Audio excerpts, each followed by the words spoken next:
So are you scared that the cruise ship is going to leave without you?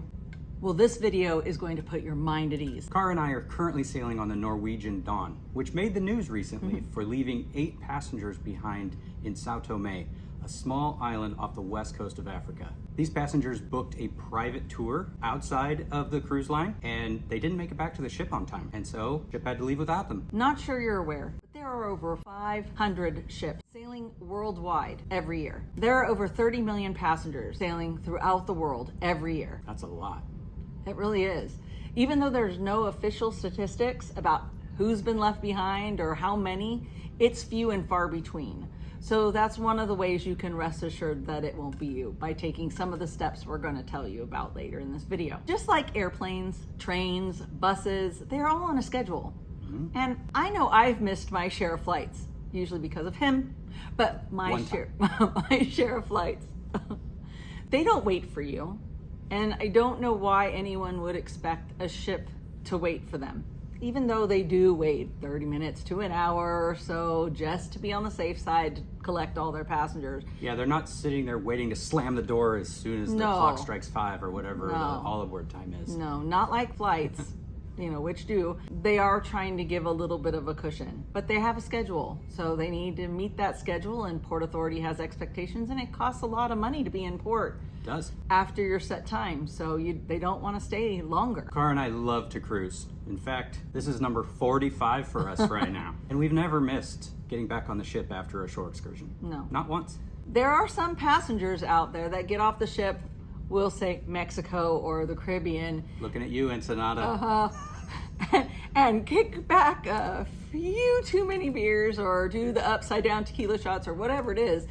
And they don't make it back to the ship because they're too drunk to remember what time they're needing to get back, or they're passed out somewhere, things like that. The other passengers who missed the ship took a private, non-cruise line affiliated excursion, and they may cost a little bit more to go with cruise line, but you're getting that added insurance that you're going to make it back to the ship on time. They will wait for you. There is high value in that little extra money that you spend. Here's some things to consider before booking a private shore excursion. 1, know your location. Ooh, yeah.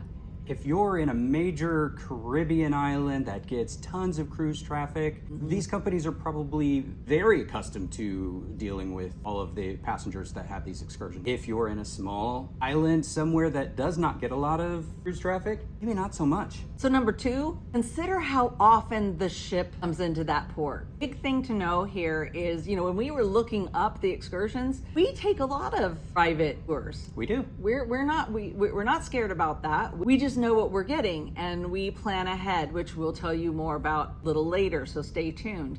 When you go out and you look at some private excursions and you're not finding many, and you don't find many on your cruise line excursion list, that needs to be a little bit of a red flag, because that means there might not be enough people that have ever stopped there before, that they're kind of creating these on the fly. And it's an important thing to consider while you're doing this. Is like, maybe I want the guarantee, I'll pay a little bit more money to get the guarantee that I make it back to the ship on time. And finally, think of your personal security in the location you've chosen. On our tours here in Africa, we've had multiples that have had police escorts get us to each of the locations where we were going to be stopping. We were required to be in a convoy, so the entire tour had to be, even if there was 12 buses, the 12 buses had to be in line, police escorts ahead of us, and police escorts in every place that we visited. Yeah. So they were taking security very seriously. And when you have ports like that, you want to align yourself with the tour provider that's going to be looking out for your safety. And all that added security does cost money. It does. And even one of our ports, we weren't even permitted to get off as just a solo, no excursion, or even private excursion people. So if you weren't on a cruise line excursion, you weren't permitted to get off the ship. Now, we didn't know that before we got there, because we were told, yes, we can get off. But at the very last minute, the Port Authority decided, Nope, we're shutting this down. We don't feel your safety. Yep. You're going to have, adequate safety here, so we're closing the border. Here are some tips to make sure you get back to the ship on time. Number 1, and one of the biggest ones out here, pay attention to when you're supposed to be back on the ship. It is posted in so many places. Yeah. It's on the newsletter that you get in your stateroom every night. It is in the app. It's on the TV. It's on the TV. Announced over the PA all morning before you're getting off the ship. It's even as you walk off the ship, it's in a big 8.5 by 11 stand that says crew all aboard and all aboard. All aboard time. All aboard time. And just take note of it. Set your clock to it. Do whatever you need to do, but don't not know that time. Number 2, set your watches, your phones, any devices to ship time. Most of the time, ship time is the same time as port time, but not always. So you want to make sure that all your devices are set to ship time so that when you glance down at your watch later in the afternoon, you know exactly what time it is on the ship and you know how much time you need to get back. Number 3, I hate being late for anything. So I set timers for everything. So we all have phones and watches and things. Set a timer for yourself to make sure that you get back on the ship at least an hour prior to the sail away time. Yeah. And then you ensure that nothing is going to happen. If you booked a private tour, always tell that tour provider before you ever get on the tour, tell them right when you book it that all aboard time is earlier than the true all aboard time. Also, when you get into that vehicle, whether it be a group tour on a bus or anything, make sure that driver or your tour guide know you need to be back on the ship 2 hours prior to when you really need to be back on the ship. This way, that tour provider keeps that cadence for your tour up, make sure that everybody understands that there is a time pressure, keeps an eye out for everyone so you don't lose an individual. It may not get you back 2 hours early. At least they won't cut it to the minute. Right. And they would be more close to cutting it to the minute if you tell them same time as the ship time. And we've had this happen on group tours where we're out there, a private group tour, having a great day, and all of a sudden it starts pushing into that 2 hour block. And we got back on board 15 minutes by all aboard. That's what the padding is for. That is your personal insurance that you're going to get back to the ship on time. And yeah, was I freaking out? Big time, because I thought we weren't going to make it. And again, I hate being late. So it's just one of the steps that I do is make sure that everybody around me knows that 2 hours is our cushion. Also, the other thing that we do when we're booking private tours, for example, you have 7 hours. You're going to be in port 7 hours, and that's not a lot of time. And I know you want to make the most out of that time. Anybody does. You're in a brand new place. You've never been there before. You want to take every minute to see it. If that's what you want, then book the full day tour with your cruise line. Yep. However, if you're trying to save money and you decide to book a private non-cruise line affiliated tour, you need to pad that by 2 hours on either side and only book 3 or 4 in the middle of that chunk.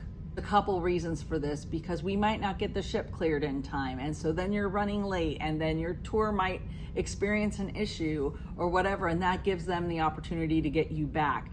These are all cushions on your trip to make sure that you get back to the ship on time. Number 5, don't ever assume the ship will wait for you. You may get lucky. They may give you a little bit of time, but they're not going to give you a lot. And if you're late, they're leaving. Something that helps with that is to communicate with the port. Let the port authority know what is going on, and you can get that information right on the sheets that they give you in your stateroom. There's an area on that shows you what the port authority phone number is, all the information, name, anything you need to know about port authority. And you can reach out to them and let them know what is going on specifically with you the second you think that anything has gone sideways. It might not guarantee that you're going to get back to the ship on time. They may still have to leave without you, but at least you've been in contact with them from the get-go. So take down the ship's direct phone number. This is an easy web search you can find for every one of the ships, and it'll allow you to contact them if some emergency arises. This number is also great for your shoreside folks that are at home and know that you're sailing. If something happens at home that they need to reach you, they can through that number. So we usually search for it, get the number, share it with our family and friends, and then have it on us for our sailings just in case we need to let someone know what's going on with us shoreside. Number 8, getting off the ship, always carry your money, your credit cards, and your cell phone with you. You want all of these things in case anything were to happen. Don't get your passport off the ship. There's no need. Protect that. Have a copy of it on your phone. Have taken a picture of your passport and even maybe photocopy of it and have that in your wallet or tucked in a plastic baggie in your backpack just in case of emergencies. But if you do for some reason find yourself watching the back of your ship sail away, the cruise line will have gotten your passport off the ship and in the hands of Port Authority. You want to make sure that you have those items to be able to pay for hotel rooms or anything else you need. Now, if you want to 100% guarantee that you will make it back to the ship, there's a couple things you can do. First, take a cruise line excursion. Pay the extra money, make sure you have the security in place, make sure that you get back to the ship on time, and if you don't, make sure that your expenses are covered to get you back to the next port. For two, now this is like the 101% guarantee, don't leave the ship. I mean, you stay on the ship, but nobody wants to do that on their vacation. No. Everybody wants to get off the ship and have a good time. Just be responsible. Get back to the ship. That's really what it comes down to. Don't blame anyone else for any of these issues. You need to take personal responsibility, make sure you have these safeguards in place, and you'll have a wonderful vacation. I hope this video gives you some peace of mind. And get out there and cruise. Go have a great time. And don't worry about all of this. You'll make it back to the cruise, no problem. Thanks for watching, and please subscribe.